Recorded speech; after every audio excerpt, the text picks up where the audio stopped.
ஒரு பாடலை வைத்தே தமிழகத்தில் ஆட்சியை பிடித்து விட்டார் புரட்சித் தலைவர் எம்ஜிஆர் அவர்கள். தமிழ்நதி நேயர்களுக்கு அன்பான வணக்கம்.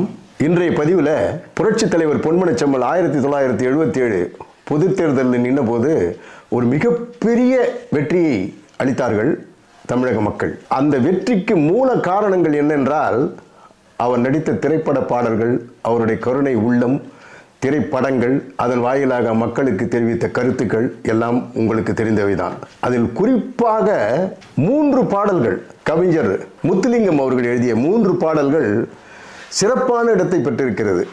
அதில் ஒன்று மதுரையை மீட்ட சுந்தர பாண்டியன் என்ற திரைப்படம். தாயகத்தின் சுதந்திரமே எங்கள் கொள்கை, தன்மானம் ஒன்றேதான் எங்கள் செல்வம், கோட்டையிலே நமது கொடி பறந்திட வேண்டும் அப்படிங்கிற ஒரு வரி. கோட்டையிலே நமது கொடி பறந்திட வேண்டும் அப்படிங்கிற வரியை படித்த உடனே தலைவர் என்ன சொன்னாராம், அப்பா தம்பி முத்துலிங்கம், இந்த மாதிரி வரியை சென்சார் அலோவ் பண்ணுமா, அதனால் நீ என்ன பண்ணுற, கோட்டையிலே மகர கொடி பறந்திட வேண்டும் அப்படின்னு போடு. அப்போ முத்துலிங்கம் அண்ணன் சொல்கிறாரு, அண்ணே மகரம் அப்படின்னா யாருக்கும் தெரியாதுண்ணே, மக்களுக்கு தெரியாதுண்ணே, நமது கொடின்னா அது கெத்தாக இருக்குண்ணே அப்படின்னு. இல்லைப்பா, சென்சாரில் ஏதோ ப்ராப்ளம் வரும், நீ என்ன பண்ணுற 2 விதமாக ரெக்கார்ட் பண்ணி வச்சுக்கோ. கவிஞர் முத்துலிங்கம் போய், அண்ணே நாங்கள் ஒன்று தானே பண்ணியிருக்கோம், கோட்டையிலே நமது கொடி பறந்திட வேண்டும் தான் ரெக்கார்ட் பண்ணி வச்சுருக்கோம் அப்படின்னு சொன்ன உடனே, ஏன்பா சென்சாரில் அப்ஜெக்ட் பண்ணுவாங்க இல்லையா அப்படின்னோடனே, இல்லைண்ணே நீங்கள் போயிட்டு வர்றதுக்குள்ளார சென்சார் அந்த அதிகாரிங்கிட்ட இந்த வரிகளை காட்டி, இது வரி இந்த மாதிரி ஒரு வரி வருது, பர்மிஷன் வாங்கிட்டு வந்துட்டேன் அப்படின்னு சொல்லி சொன்ன உடனே, அப்படியா அப்படின்னு ஒரு தட்டுறாரு. அவர் முதுகில் தட்டிட்டு ஒரு அன்பா, ஓகே ரைட் ரெக்கார்ட் பண்ணிட்டு நம்ம ஷூட்டிங் போயிடலாம் அப்படின்னு சொல்லிட்டு அந்த பாட்டு ஷூட்டிங் முடிஞ்சிருச்சு. 2வது பாட்டு, இது நாட்டை காக்கும் கை, உன் வீட்டை காக்கும் கை, இது நாட்டை காக்கும் கை, உன் வீட்டை காக்கும் கை, இந்த கை நாட்டின் நம்பிக்கை, இந்த கை நாட்டின் நம்பிக்கை, இது எதிர்கால தாயகத்தின் வாழ்க்கை. அடடா.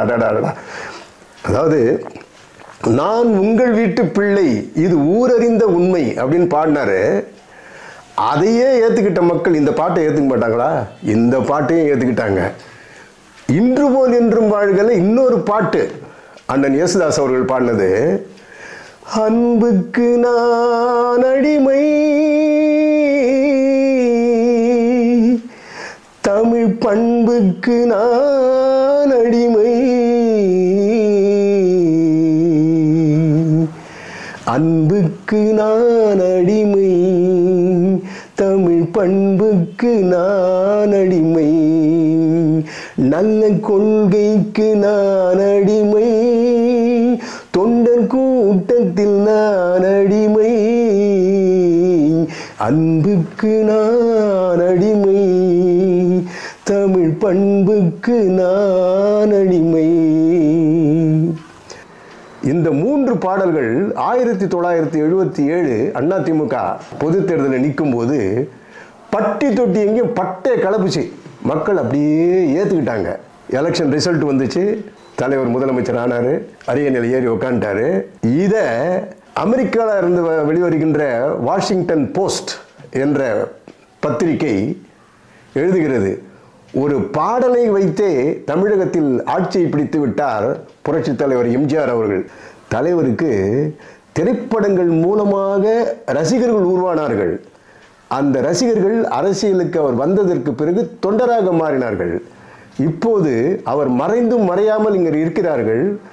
அந்த தொண்டர்கள் எல்லோருமே பக்தர்களாக மாறிவிட்டார்கள் என்பதுதானே உண்மை. சிறப்பு. அடுத்த பதிவில் சந்திக்கலாம். நன்றி, வணக்கம்.